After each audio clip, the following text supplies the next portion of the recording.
ഇയാൾ വളയ്ക്കാൻ നടക്കുന്നതൊക്കെ അതിന് ഒരു നേക്കുണ്ട്. ആ രീതിയിലാണ് വളയ്ക്കാനായിട്ട്. അണ്ണനെ കൊണ്ട് ഇതൊക്കെ പറ്റുമായിരിക്കും. അണ്ണൻ എനിക്ക് എക്സ്പീരിയൻസ്ഡ് ആണ്. എനിക്കിതിനെക്കുറിച്ച് വലിയ പിടിയില്ലണ്ണ. ഞാൻ പറയുന്നില്ല, ഇതൊരു നേക്കാണ്. ആ രീതിയിൽ വളയ്ക്കണം. അണ്ണനെ കൊണ്ട് പറ്റുമോ? തൻ്റെ സ്ഥാനത്ത് ഞാൻ വല്ലായിരിക്കണം. വേറെ 5 മിനിറ്റ് ഞാൻ വളച്ച് കാണിച്ചു. ചുമ്മാ ഇരിക്കണ്ണ. അണ്ണൻ എത്ര എണ്ണത്തിനെ വളച്ചിട്ടുണ്ട്? ബെറ്റുണ്ടോ? ഈ കൊച്ചിനെ വെറും 4-5 മിനിറ്റ് ഞാൻ വളച്ച് കാണിച്ചു തരും. ബെറ്റുണ്ടോ?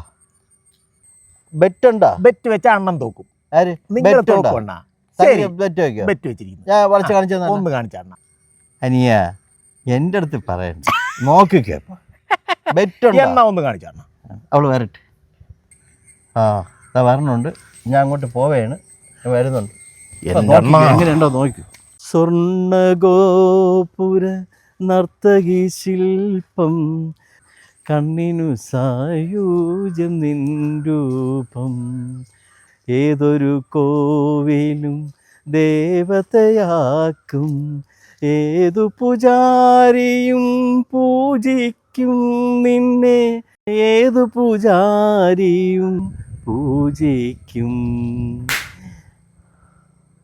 കണ്ണീർ പൂവിൻ്റെ കവിളിൽ തലോടി ഈണം മുഴങ്ങും പഴം പാട്ടിൽ മുങ്ങി, മറുവാക്കു കേൾക്കാൻ കാത്തു നിൽക്കാതെ